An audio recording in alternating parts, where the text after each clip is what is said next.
मैं पुकार पुकार कर आपसे बरसों से कह रहा हूं, अपनी मस्जिदों को आबाद रखो, अपनी मस्जिदों को आबाद रखो। तो यही ये तमाम मुखालिफिन बोलते थे कि ओवैसी, असदुद्दीन ओवैसी जज्बाती तकरीर कर रहा है। आज आपके सामने है, आप भी जानते हैं कि काशी की जो मस्जिद है उसका जुनूबी हिस्से हुक्म खो चुके हैं। मस्जिद में नमाज नहीं हो रही है, कुछ और चीज हो रही है। काशी में जो वजू खाना है उसको बंद कर दिया गया है। मथुरा की ईदगाहों पर ललचावी नजरें लगा कर बैठे हैं। संभल की मस्जिद का किस्सा आपके सामने है।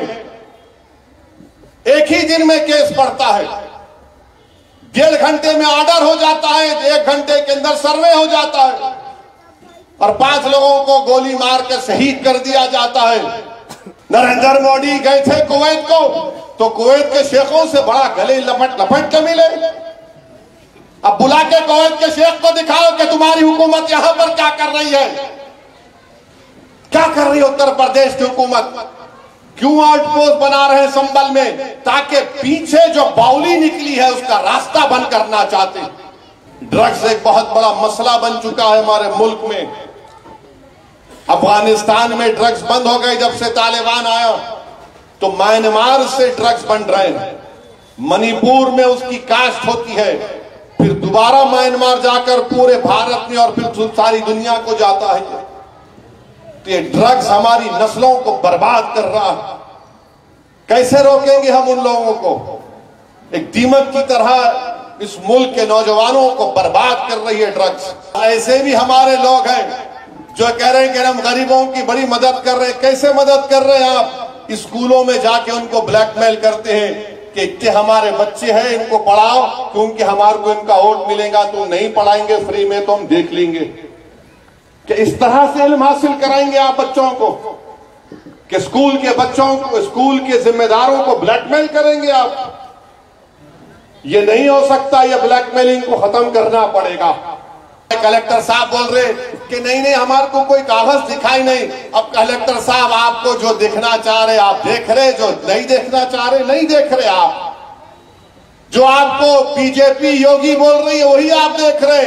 हालिया पार्लियामेंट का सेशन हुआ, हमारे आईन के, संविधान के 75 साल को मनाया गया। जब मैंने पार्लियामेंट में उठकर कहा कि 1962 दिसंबर में श्रीनगर में अल्लाह के रसूल सल्लल्लाहु अलैहि वसल्लम के मुंह मुबारक की चोरी हुई थी, पूरे मुल्क में दंगा हुआ, और उसके बाद मौजूदा बंगाल जो हमारे मुल्क में है, वहां से 8 लाख मुसलमानों को जबरन मौजूदा बांग्लादेश में ढकेल दिया गया। तो कई लोग यकीन नहीं किए, मेरे घर पर आए, बोले आपने कहा कैसा है? मतलब ये सबूत। सवाल मेरे असदुद्दीन ओवैसी या मुमताज अहमद खां का नहीं। आज हम हैं, कल नहीं रहेंगे, दुनिया का निजाम है। मगर मुल्क के हालात, अगर कोई उम्मीद लगा कर बैठा है कि नहीं अच्छे हो जाएंगे। मैंने पार्लियामेंट में कहा, बाहर भी कहा, 240 बीजेपी लाई। ये नफरत की कामयाबी है, मोहब्बत की कामयाबी नहीं है। ये सब जो नए नए कानून बनाना चाह रहे कि वक्त में असेंबली, पार्लियामेंट और बल्दिया के इलेक्शन करवाए जाएंगे। क्यों करवाए जाएंगे? ताकि इनको फायदा हो जाए। मेरी आपसे ये भी गुजारिश है कि हम अपनी दुआओं में उन मासूम फलस्तीनियों के लिए भी दुआ करें जो पिछले 1 साल से ये जालिम इजरायली हुकूमत के जुल्म का शिकार हो रहे हैं। मेरे भाई, पूरा नार्दन गाजा को खाली कर दिया गया है। 45,000 से ज्यादा लोग शहीद हो चुके हैं। 13 लाख से ज्यादा लोग बेघर हो चुके हैं। 10,000 से ज्यादा लोग अभी उस बिल्डिंग के मलबे में पड़े हुए हैं, नहीं मालूम जिंदा है या मर गए। इन 45,000 में 17-18,000 के करीब तो मासूम बच्चों की मौत हुई है। अब गाजा में कोई 9-10 साल के बच्चे नजर नहीं आते, सब तकरीबन मर चुके हैं। अपने खास दुआओं में अल्लाह से दुआ करें कि अल्लाह सुब्हानहू व तआला उन गाजा के फलस्तीनियों को, अल्लाह उनको जिंदा रखे और उनको कामयाब करे। आप देख रहे हैं देश लाइव, देश की आवाज। मेरे अजीज दोस्तों और बुजुर्गों, ये बहुत जरूरी हमारे लिए कि हम अपनी औलाद को तालीम याफ्ता बनाएं, चाहे उसको आलिम दीन बनाएं, हुफ़ाज़ कराम बनाएं, डॉक्टर बनाएं, वकील बनाएं, मगर उनको इल्म के जेवर से आरास्ता करें। और याद रखिए, ये दीन इस बात का मुतालबा करता है उसके मानने वालों से कि तुम दीन को हासिल करो। हमने और आपने अभी मुफ्ती खलील अहमद साहब के बसीरत अफरोज किताब में मौलाना ने जो हदीस शरीफ को बयान किया कि अल्लाह के रसूल सल्लल्लाहु अलैहि वसल्लम हुज्रे मुबारक से निकलते हैं और देखते हैं कि एक तरफ लोग तस्बीह को पढ़ रहे हैं, जिक्र कर रहे हैं, और दूसरी तरफ लोग लोगों को पढ़ा रहे हैं। अल्लाह के रसूल सल्लल्लाहु अलैहि वसल्लम ने इरशाद फरमाया कि दोनों काम अच्छे हैं, मगर आक़ाए दो आलम सल्लल्लाहु अलैहि वसल्लम ने फरमाया कि मुझे ज्यादा वो लोग पसंद है जो इल्म सिखा रहे हैं। तो मेरे अजीज दोस्तों और बुजुर्गों, हमारा फर्ज है कि हम अपने उलमाओं की इज्जत करें, इन मदरसों को मजबूत रखें। और दुनिया में जो शैतानी ताकतें हैं वो हमेशा पहला निशाना मदरसे को बनाती हैं, और हमको और आपको इस मदरसों को मजबूत करना है।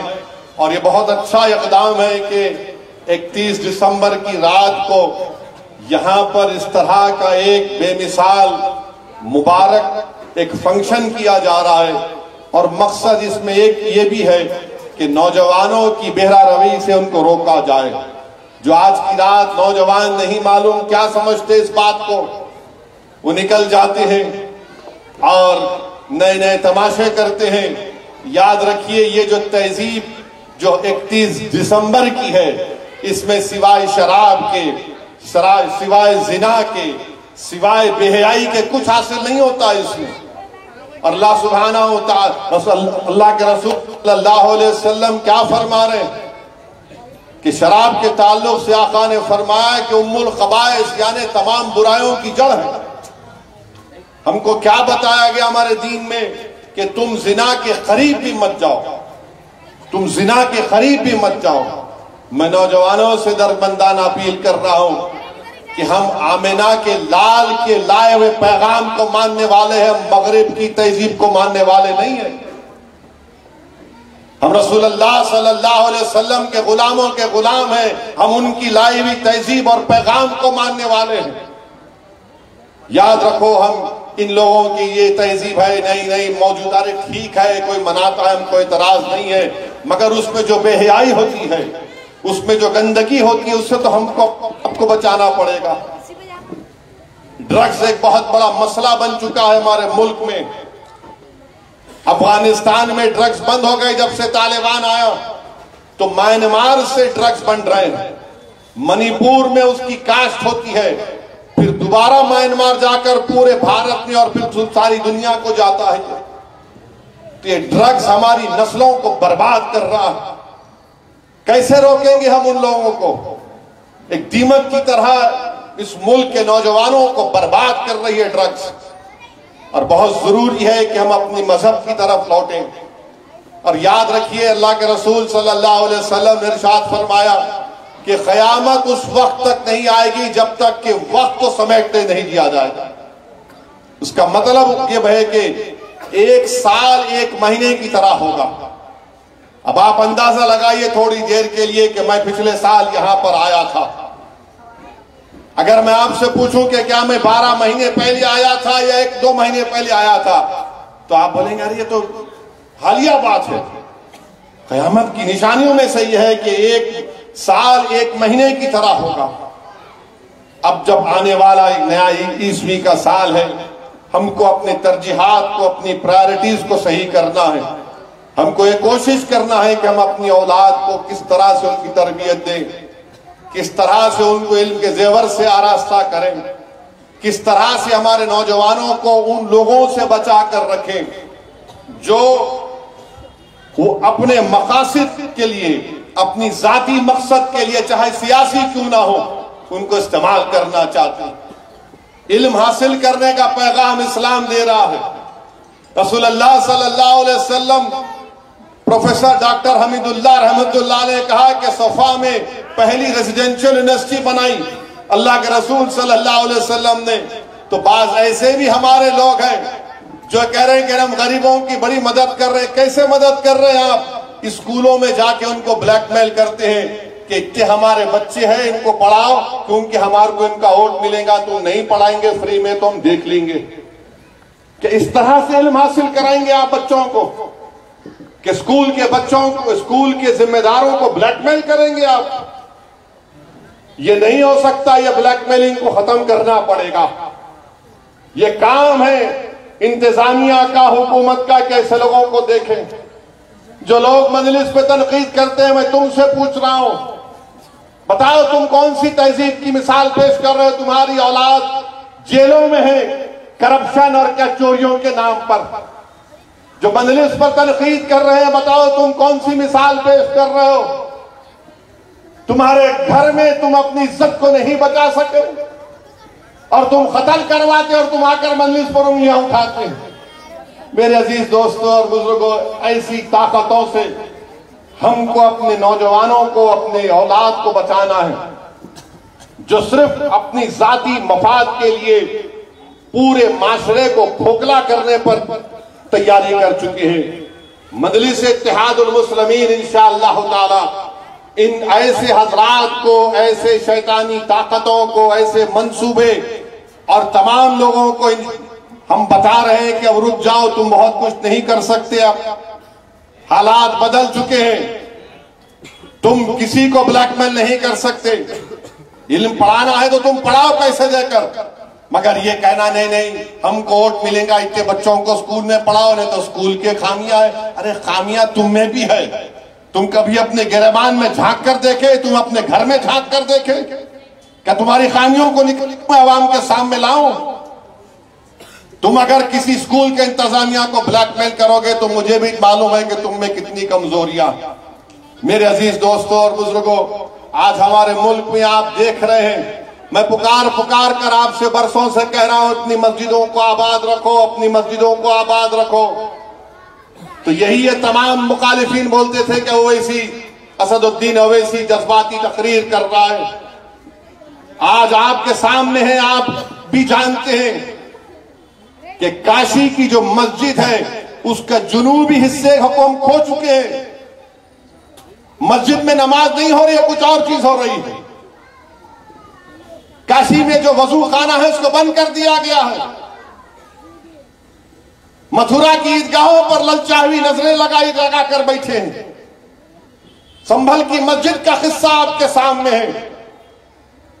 एक ही दिन में केस पड़ता है, 1.5 घंटे में ऑर्डर हो जाता है, 1 घंटे के अंदर सर्वे हो जाता है और 5 लोगों को गोली मार कर शहीद कर दिया जाता है। इससे भी दिल नहीं भरा तो मस्जिद, संभल की मस्जिद के सामने, संभल की मस्जिद आसार कदीमा का प्रोटेक्टेड मॉन्यूमेंट है। प्रोटेक्टेड मॉन्यूमेंट का कानून यह है कि उसके 100 मीटर के अतराफ में कोई तामीरी नहीं हो सकता। यह पार्लियामेंट का कानून है। मगर ये कौन सी संभल की पुलिस है जो आसार कदीमा के प्रोटेक्टेड मस्जिद के 100 मीटर नहीं बल्कि उसके 5 फीट के फासले पर आउटपोस्ट बना रहे हैं और वो आउटपोस्ट वक्फ की जमीन में बना रहे हैं। मुरादाबाद के 39A में वो वक्फ का दर्ज है, सुन्नी वक्फ बोर्ड में दर्ज है, वहां पर संभल की पुलिस बना रही।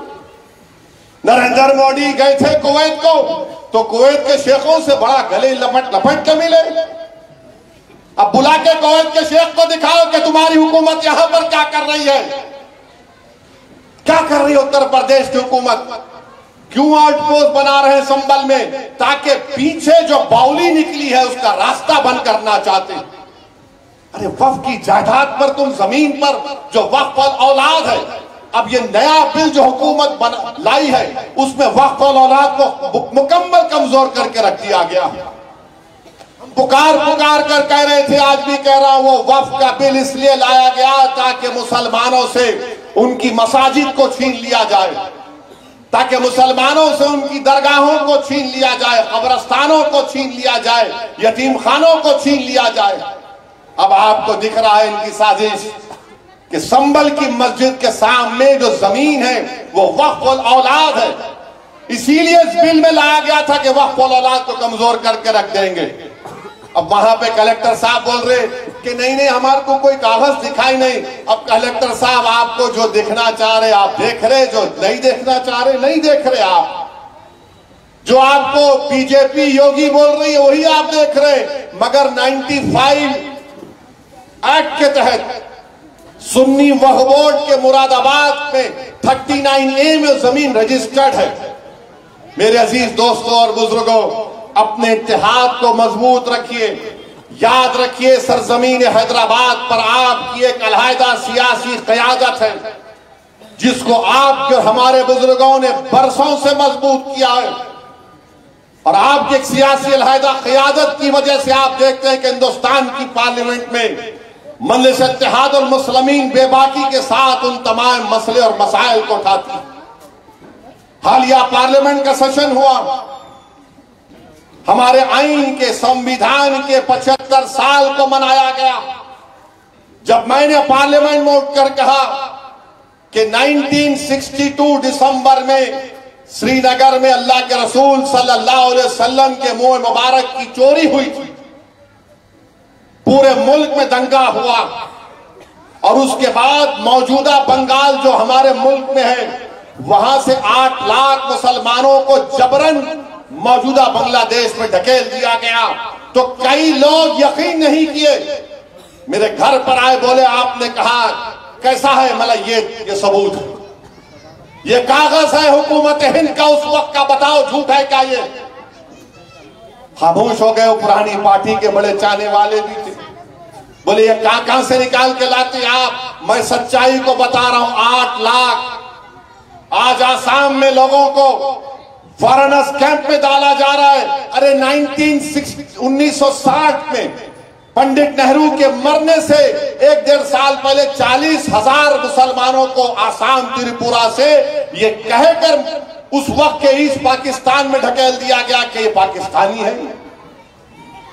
बताइए मेरे अजीज दोस्तों और बुजुर्गों, यही तो मैं आपसे अर्ज कर रहा हूं कि अपने अलहदा सियासी शनाख्त क़यादत को मजबूत आपने किया है, इसको और मजबूत रखिए।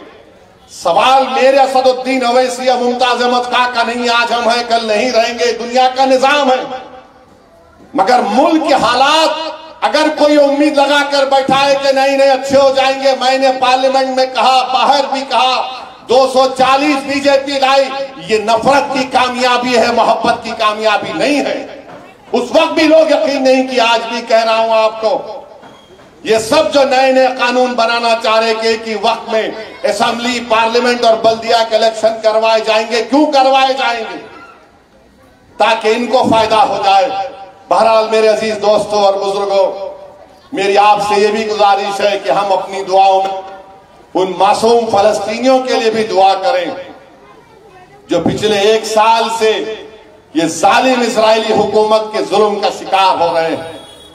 मेरे भाई, पूरा नार्दन गाजा को खाली कर दिया गया है। 45,000 से ज्यादा लोग शहीद हो चुके हैं, 13 लाख से ज्यादा लोग बेघर हो चुके हैं, 10,000 से ज्यादा लोग अभी उस बिल्डिंग के मलबे में पड़े हुए हैं, नहीं मालूम जिंदा है या मर गए। इन 45,000 में 17-18,000 के करीब तो मासूम बच्चों की मौत हुई है। अब गाजा में कोई 9-10 साल के बच्चे नजर नहीं आते, सब तकरीबन मर चुके हैं। अपने खास दुआओं में अल्लाह से दुआ करें कि अल्लाह सुब्हानहू व तआला उन गाजा के फलस्तीनियों को अल्लाह उनको जिंदा रखे और उनको कामयाब करे। जो दुनिया आज गूंगी और अंधी बन चुकी है, अल्लाह उनको देख ले। जो दुनिया उनके लिए तंग कर दी गई है, अल्लाह उनके लिए दुनिया को कुशादा फरमा दे। हम दुआ करें अल्लाह से कि गाजा में जो लोग, आप अंदाजा नहीं कर सकते, अगर किसी का हाथ कट गया तो बगैर बेहोशी का इंजेक्शन दिए उसके हाथ को काटा जा रहा है। अगर कोई जख्मी है तो उसको बेहोश करे बगैर उसका इलाज हो रहा है। अंदाजा लगाओ कितनी तकलीफ हो रही होगी गाजा के फलस्तीनियों पर। हम अल्लाह से दुआ करते थे, करते और करते रहेंगे कि गाजा के फलस्तीनियों की अल्लाह गायब से मदद करे और अल्लाह इन जालिमों का खात्मा करे। मेरे अजीज दोस्तों और बुजुर्गों, अल्लाह सुब्हानहू व तआला हमको तौफीक दे कि हम कुरान और सुन्नत पर अमल करें।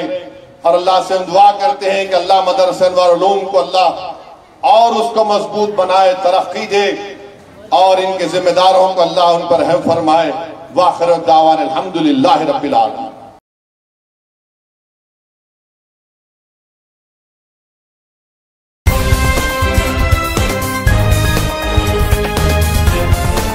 देश और दुनिया की तमाम छोटी और बड़ी खबरों के लिए हमारे चैनल को सब्सक्राइब करना न भूलें और बेल का बटन जरूर दबाएं।